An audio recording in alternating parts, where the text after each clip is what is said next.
آج انشاءاللہ تعالی ہم سورۃ البقرہ کی آیت نمبر 148 سے لے کر 150 تک پڑھتے ہیں اور ان آیات کو سمجھنے کی کوشش کرتے ہیں۔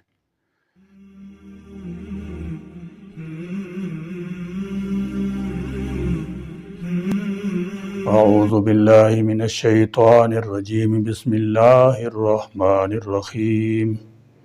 وَلِكُلٍّ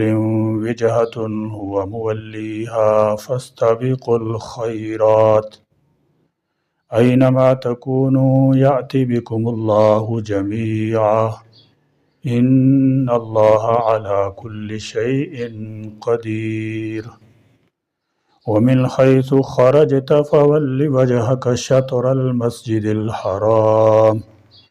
وَإِنَّهُ لَلْحَقُّ مِنْ رَبِّكَ وَمَا اللَّهُ بِغَافِلٍ عَمَّا تَعْمَلُونَ وَمِنْ حَيْثُ خَرَجْتَ فَوَلِّ وَجْهَكَ شَطْرَ الْمَسْجِدِ الْحَرَامِ وَحَيْثُ مَا كُنْتُمْ فَوَلُّوا وُجُوهَكُمْ شَطْرَهُ لِئَلَّا يَكُونَ لِلنَّاسِ عَلَيْكُمْ حُجَّةٌ إِلَّا الَّذِينَ ظَلَمُوا مِنْهُمْ فَلَا تَخْشَوْهُمْ وَاخْشَوْنِي وَلِأُتِمَّ نِعْمَتِي عَلَيْكُمْ وَلَعَلَّكُمْ تَهْتَدُونَ وَلِكُلٍّ اور ہر ایک کے لیے وجہتن ایک سمت ہے، ہوا وہ مولیہا چہرہ پھیرنے والا ہے اس کی طرف، فاستبقوا الخیرات پس تم سبقت کرو نیکیوں میں، اینما جہاں کہیں بھی تکونو تم ہوگے، یاتی لے آئے گا بکم اللہ تمہیں اللہ، جمیعاً سب کو، ان اللہ بے شک اللہ، علی کل شیء ہر چیز پر، قدیر خوب قادر ہے۔ فرمایا وَلِكُلٍّ وِجْهَةٌ اور ہر ایک کے لیے توجہ کی ایک سمت ہے، وجہتن وہ جگہ جس طرف منہ کیا جائے، اس کا وزن فعلتن ہے جو اس فعلن کا مونس ہے جو بمعنی مفعول ہے، جیسے ذبحن بمعنی مذبوحن۔ اس آیت میں مسلمانوں کو یہ ہدایت دی جا رہی ہے کہ ہر مذہب کے لیے لوگوں نے اپنے اپنے قبلے الگ الگ بنا رکھے ہیں، اور تمہارے لیے یہ ممکن نہیں کہ اس دنیا میں ان کو کسی ایک قبلے پر جمع کر سکو، لہذا اب ان لوگوں سے قبلے کی بحث میں پڑھنے کی بجائے تمہیں اپنے کام میں لگ جانا چاہیے، یعنی اصل چیز رخ کرنا نہیں بلکہ وہ بھلائیاں ہیں، وہ نیکیاں ہیں جن کے لیے تم نماز پڑھتے ہو، لہذا سمت اور مقام کے جھگڑوں میں پڑھنے کی بجائے تمہیں اصل مقصد یعنی نیکیوں کے حصول کی فکر کرنا چاہیے، اور اس میں ایک دوسرے سے بڑھ چڑھ کر کوشش کرنا چاہیے، کیونکہ قیامت کے دن یہی نیکیاں تمہارے کام آئیں گی۔ اس آیت مبارکہ میں ایک بڑی ہی پیاری بات سمجھائی گئی ہے کہ مال و دولت، عہدہ و منصب، شہرت و مقبولیت اور دنیا داری ایسی چیز نہیں کہ اس میں ایک دوسرے سے مقابلہ کیا جائے، بلکہ یہ سب تو آزمائش اور محض دنیاوی زندگی کی زینت ہے، دھوکے کا سامان اور فنا ہونے والی کمائی ہے، جبکہ باقی رہنے والی اور مقابلے کے قابل چیز تو اللہ تعالیٰ کی عبادت، اس کی اطاعت، جنت اور اس کی رضا ہے، جس کی طرف اللہ تعالیٰ نے بار بار بلایا ہے۔ صحابہ کرام رضی اللہ تعالی عنہم کی سیرت میں نیکیوں میں مقابلے اور سبقت لے جانے کے بکثرت نظارے دیکھے جا سکتے ہیں،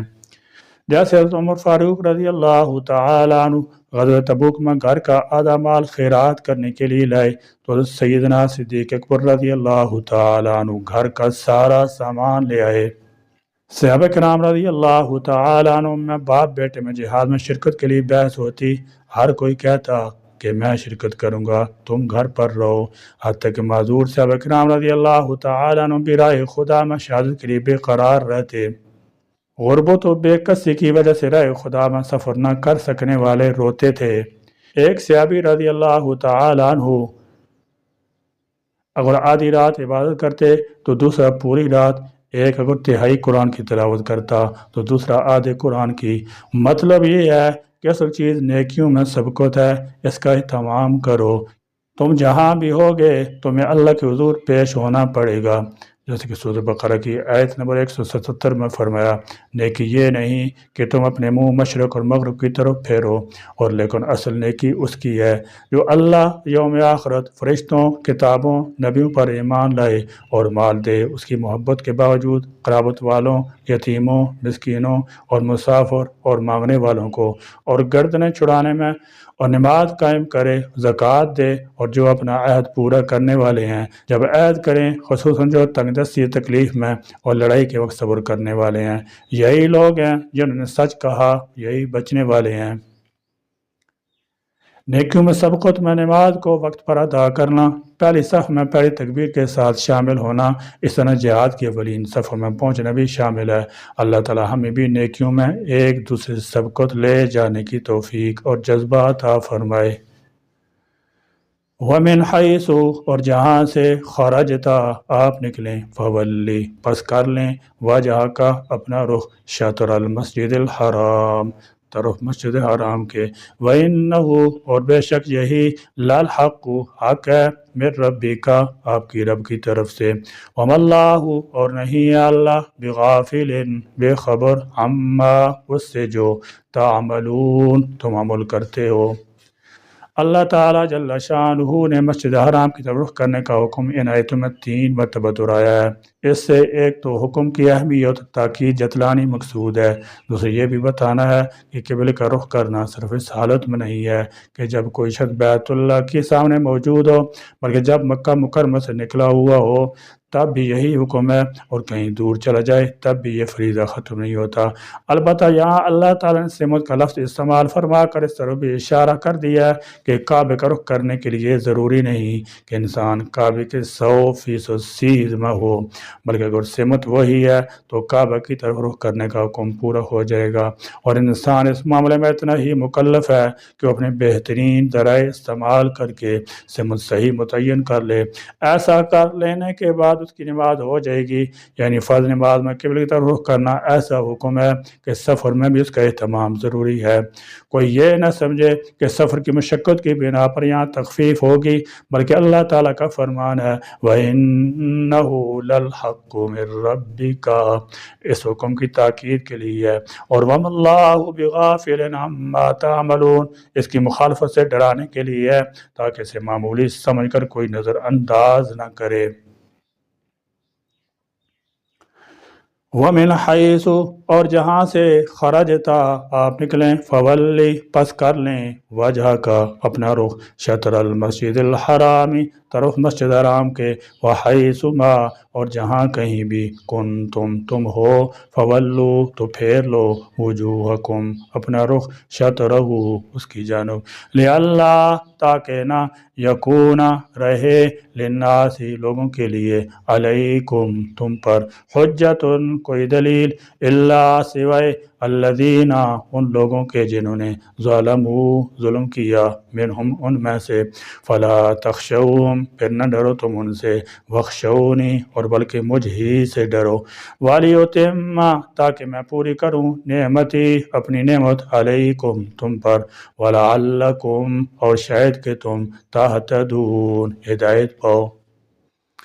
اس آیت میں پچھلا حکم دہرایا گیا ہے۔ پہلے جملے فولی وجہک میں مخاطب نبی کریم صلی اللہ تعالی علیہ وسلم ہے، اور دوسرے جملے فولو وجوہکم شطرہ میں تمام مسلمان مخاطب ہیں، تاکہ یہ حکم نبی صلی اللہ تعالی وسلم کے ساتھ خاص نہ سمجھا جائے۔ دہرانے کی وجہ یہ معلوم ہوتی ہے کہ یہاں بیت اللہ کو قبلہ مقرر کرنے کی مزید حکمتیں بیان کرنا مقصود ہے۔ اس رکوع میں لگاتار 3 مرتبہ نبی کریم صلی اللہ تعالی علیہ وسلم اور مسلمانوں کو مسجد حرام یعنی کعبہ کی طرف منہ کر کے نماز پڑھنے کا حکم دیا گیا ہے۔ اس سے بظاہر ایسا لگتا ہے کہ یہ تکرار ہے، لیکن در حقیقت یہ تکرار نہیں، کیونکہ ہر بار کے حکم کی علت جدا ہے۔ پہلی بار جب نماز مسجد حرام کی طرف منہ کرنے کا حکم دیا گیا تو اس کی علت یہ بیان ہوئی کہ اللہ تعالیٰ نے اپنے حبیب صلی اللہ تعالی وسلم کی رضا جوئی کے لیے مسجد حرام کو قبلہ بنایا اور نماز میں اس کی طرف منہ کرنے کا حکم دیا۔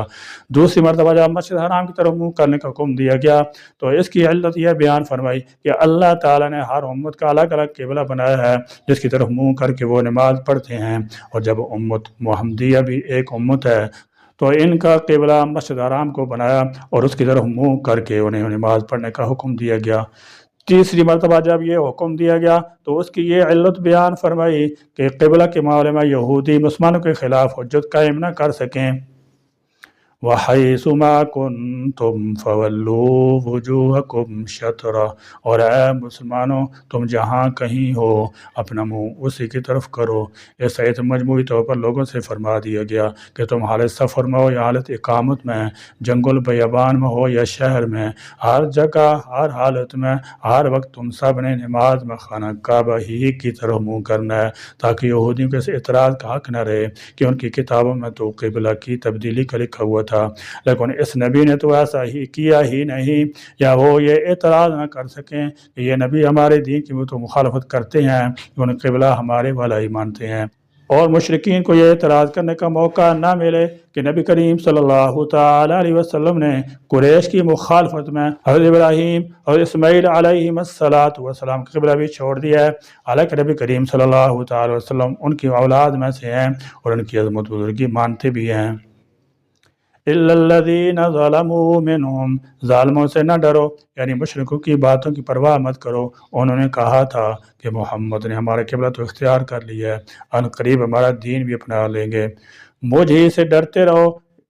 جو حکم میں دیتا رہوں اس پر بلا خوف عمل کرتے رہو، یعنی اللہ تعالی کی طرف تو حجت پوری ہو چکی، اب دیگر کوئی اعتراض کرتا ہے تو وہ خود ظالم ہے۔ یاد رہے کہ دین کی راہ میں طعنیں سننا انبیاء کرام علیہ السلام کی سنت رہی ہے۔ تحویل قبلہ کو اتمام نعمت اور ہدایت یافتگی سے تعبیر فرمایا کہ حکم الہی پر عمل کرنا یقیناً انسان کو انعام اکرام کا مستحق بھی بناتا ہے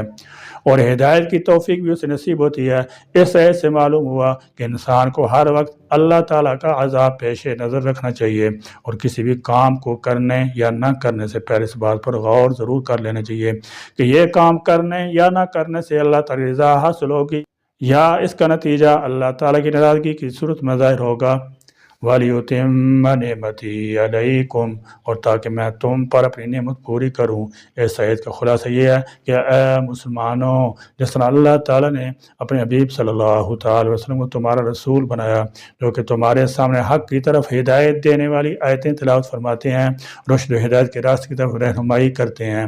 اللہ تعالیٰ کی وحدانیت اور اس کی عظیم قدرت پر قطعی دلائل قائم کرتے ہیں، تمہیں بت پرستی کی نجاست سے پاک کرتے ہیں، تمہیں وہ چیزیں سکھاتے ہیں جن سے تم اپنے نفسوں کو پہچان سکو، ان کا تزکیہ کر سکو۔ اسی طرح مستقل طور پر تمہارے لیے بیت اللہ کو قبلہ بنا دیا تاکہ اللہ تعالیٰ تم پر اپنی نعمت پوری کرے۔ نعمت سے مراد وہی امامت پیشوائی کی نعمت ہے جو بنی اسرائیل سے سلب کر کے اس امت کو دی گئی ہے۔ اللہ تعالیٰ یہ فرما رہے ہیں کہ تحویل قبلہ کا یہ حکم دراصل اس منصب پر تمہاری سرفرازی کی علامت ہے، جب تک میری اطاعت کرتے رہو گے یہ منصب تمہارے پاس رہے گا اور نافرمانی کی صورت میں یہ چھن بھی سکتا ہے۔ اللہ تعالیٰ میں قرآن کی روشنی میں اپنی زندگیوں کو سنوارنے اور اس کی ہدایات پر عمل کرنے کی توفیق عطا فرمائے۔ آمین۔ وآخر دعوانا الحمدللہ رب العالمین۔